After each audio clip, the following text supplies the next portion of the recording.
Locked On Podcast Network presents Locked On Sports Today. The Vikings were supposed to lose to the 49ers, right? Well, not so much. Also, the Diamondbacks aren't dead yet, and Victor Wenbanyama has no time for tanking. I'm Peter Bukowski, starting your day with the can't-miss stories and biggest debates in sports. You're Locked On Sports Today. Searching all major sports. Found. Let's start with the biggest story.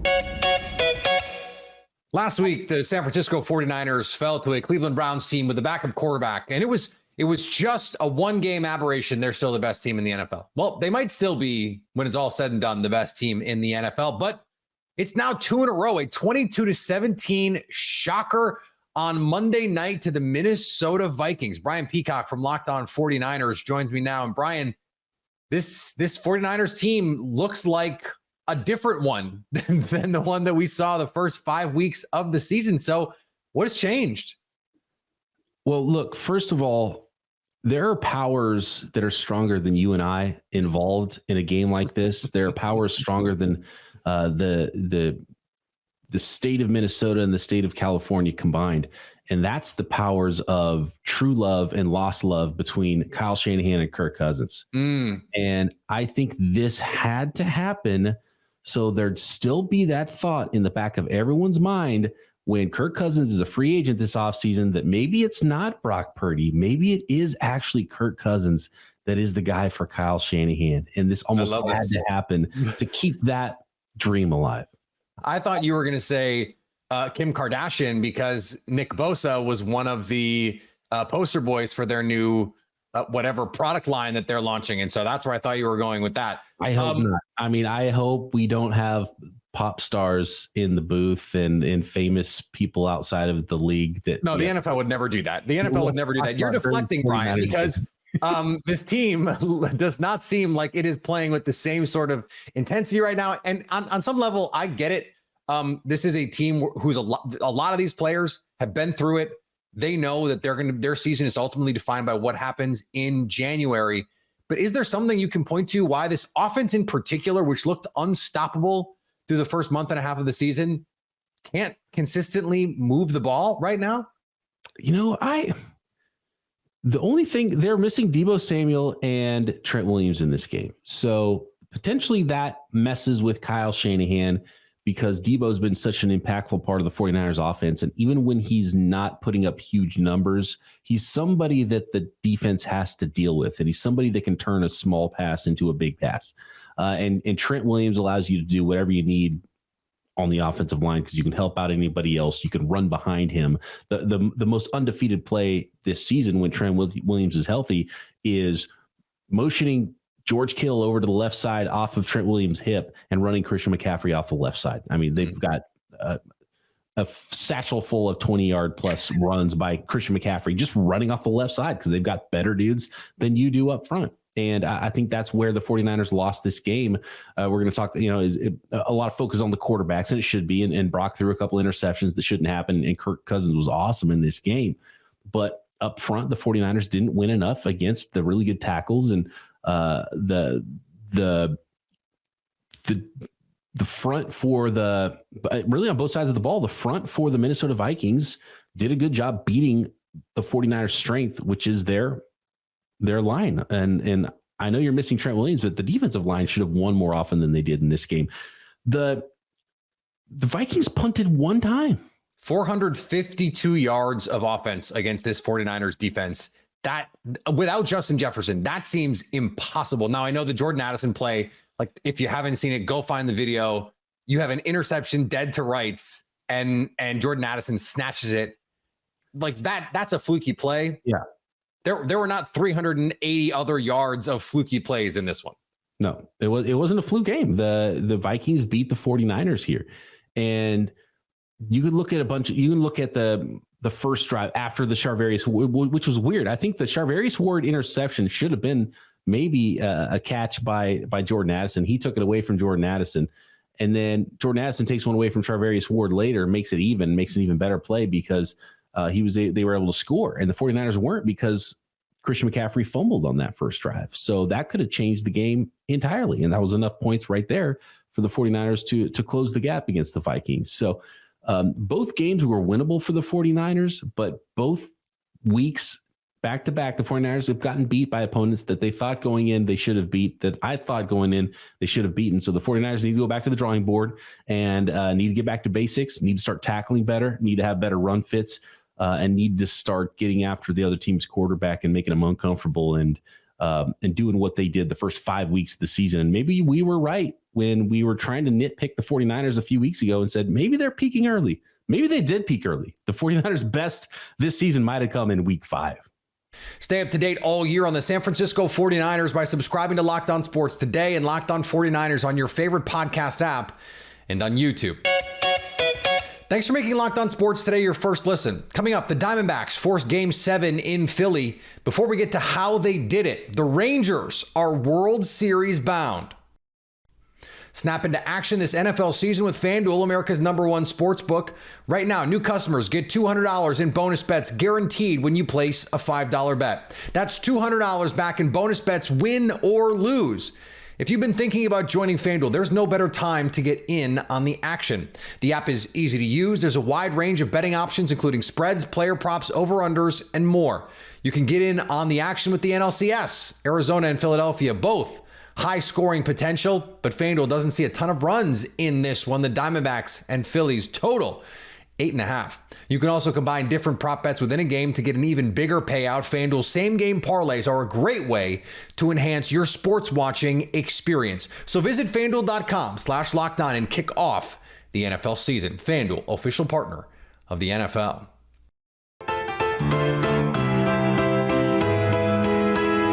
In one of the weirdest playoff series you will ever see, the home team lost every game and the Texas Rangers defeated the Houston Astros. The Rangers are going to the World Series. They beat the holy snot out of the Houston Astros on their turf. I can't believe what I just saw. The offensive onslaught, the El Bombi greatness, the Corey Seager greatness, the Monty on short rest greatness, the bullpen not blowing it. This is everything you dream for in sports. What a moment to be here, to witness it, to see the greatness of this game. Oh my goodness gracious, I still can't believe what I just watched. This is maybe the greatest baseball game I will ever see all time. Rangers fans just screaming out here, obliterating Astros fans. My God, what a game. The NFL has suspended Denver Broncos safety Kareem Jackson for 4 games for repeated violations of unnecessary roughness rules.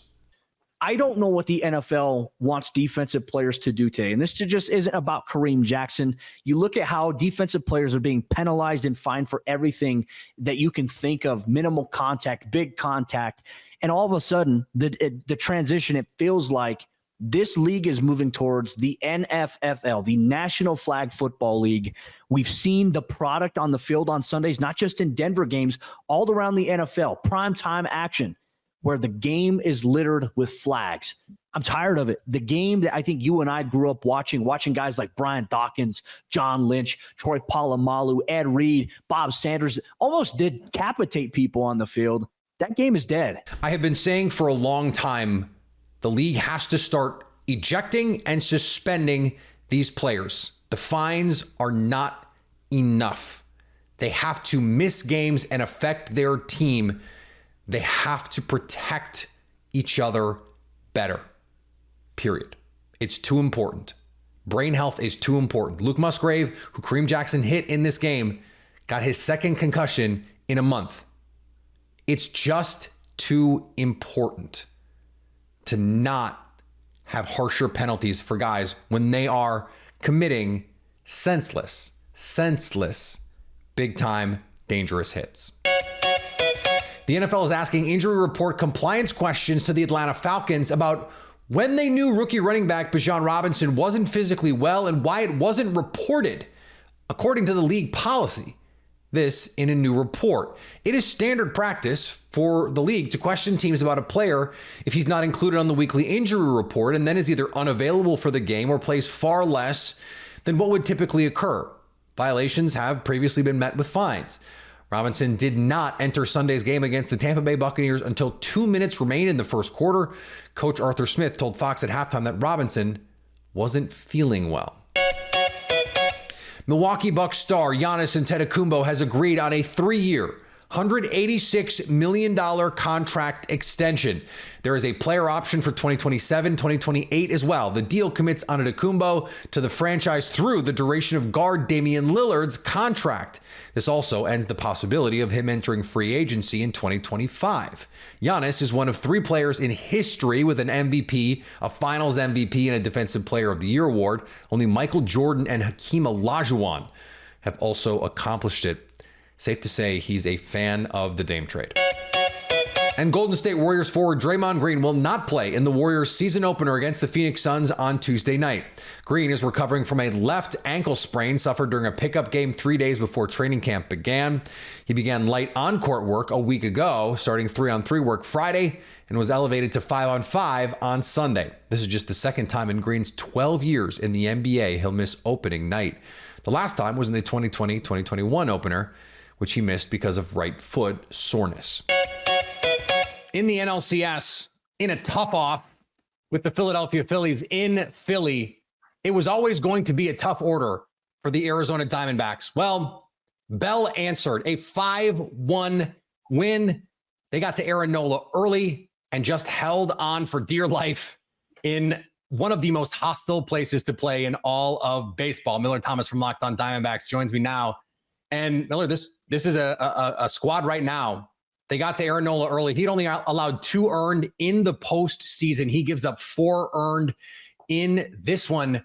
And this team just keeps seeming to come through just when you think, okay, the magic has to run out. They're like, oop, I got this little pouch with some magic left. Yeah, the fairy dust hasn't disappeared yet from the Arizona Diamondbacks, and everyone has already written this team off, and I just don't understand why, Peter, with what they showed you in the wild card round, with the sweep of the 90-plus win Brew Crew, and what they did to their big brother LA Dodgers. Everyone said after the D-backs went down 2-0, the series was over. I said, hold on. Let's wait. Let's get this series back to Arizona before we say anything.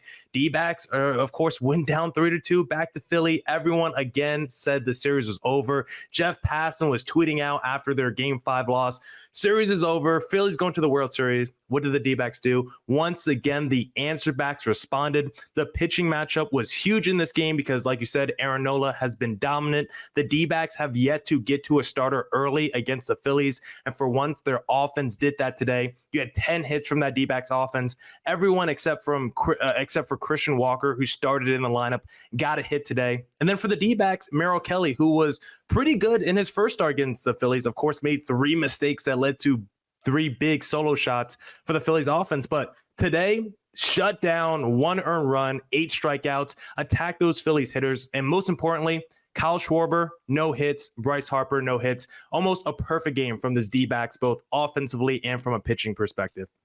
And every year when a team makes a run like this, especially a surprise run, there's always one player that stands up and goes, I'm here and I'm doing something really special. That has been Ketel Marte for the Diamondbacks in this postseason. He was spectacular in this one. 2 hits, had the RBI triple. He has just taken his game to another level right now. What are you seeing from him right now? Yeah, I don't know if we talk about Ketel Marte enough as a postseason superstar because he's now played 15 career postseason games. He has over 15 hits in those situations. Like, this guy has been a postseason stud, entered this game with a career 383 batting average in the playoffs, over 1,000 OPS. Those numbers are only going to go up after this game. Ketel Marte has been the engine for the D-backs at the top of the lineup because, let's face it, a guy like Corbin Carroll, who was really good those first 2 rounds of the postseason, has gone cold in the NLCS. And so has Christian Walker, a guy who's been a big thumper for them in that cleanup spot all season. he just hasn't gone going really this entire postseason. And it's been Ketel Marte and either leading off from that number 2 hole that's consistently come through time and time again. He was the one that delivered the big walk-off win in Game 3 against this Philadelphia Phillies team. So Ketel Marte on one of the best deals in Major League Baseball, got the extension, kind of like the face of the franchise post Paul Goldschmidt, where the D-backs were kind of searching for identity. Ketel Marte has emerged as a leader in Arizona. He's one of the best bats in Major League Baseball. And probably after Jose Altuve, you could probably say he's the best second baseman in Major League Baseball. So Game 7 in Philadelphia on Tuesday night. Handicap this one for me. Ranger Suarez on the bump for the Phils. Not going to be an easy matchup. So what do you need to see from the Diamondbacks?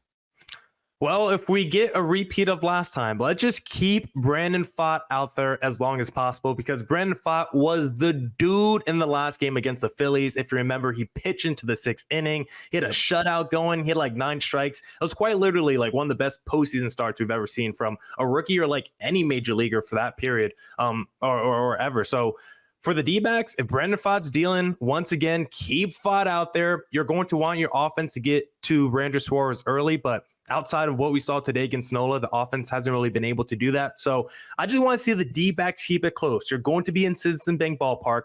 That atmosphere is going to be insane. Like you said, it might be the most hostile environment, maybe not just in Major League Baseball, maybe in sports, period. Yeah. I mean, Citizens Bank Park is insane. So you just got to stay focused. And remember, do what got you here. Just play stress-free D-backs baseball. Most importantly, have fun.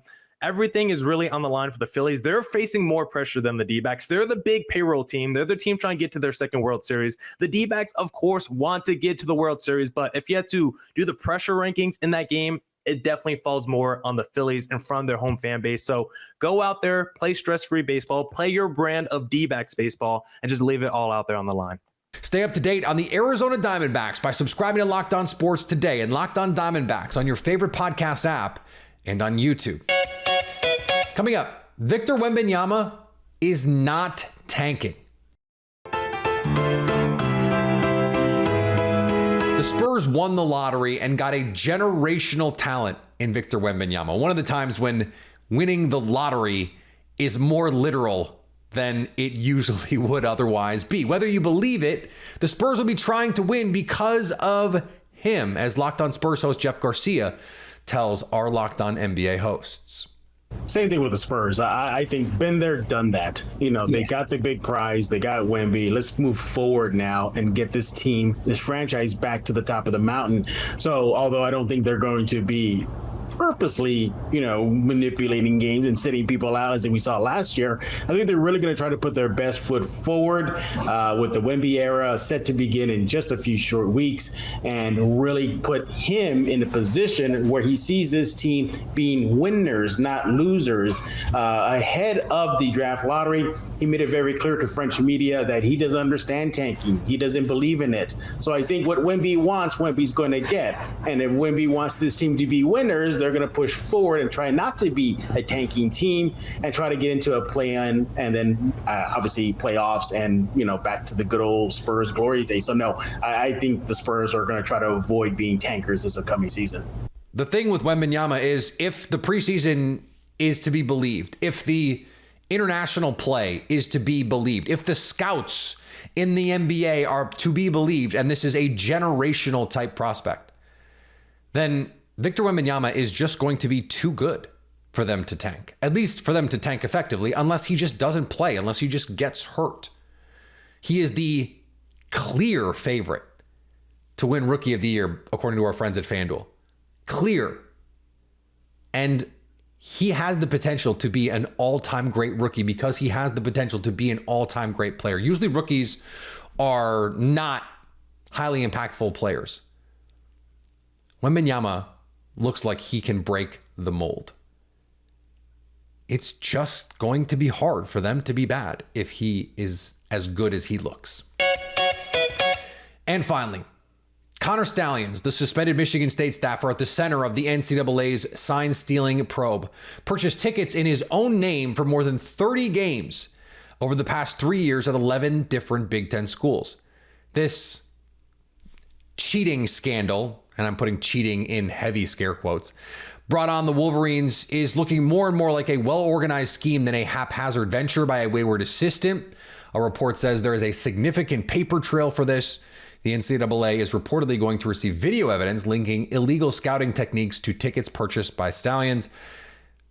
I just don't care. 100,000 people are at these games. They're on TV. You can see the signs half the time on TV. This is really what we're going to do. This is really what we're going to spend our time on. Ridiculous. Thanks for making Locked On Sports Today your first listen. Now go find your favorite team's Locked On podcast and make them your second listen. Coming up on the next Locked On Sports Today, who will be in the World Series? So at least until tomorrow, stay locked on sports today. Locked On Podcast Network presents Locked On Sports Today. For more episodes of Locked On Sports Today, go to our video on demand. Click on sports at the top of your screen. There, you'll find past episodes of Locked On Sports Today, plus other Locked On shows on demand.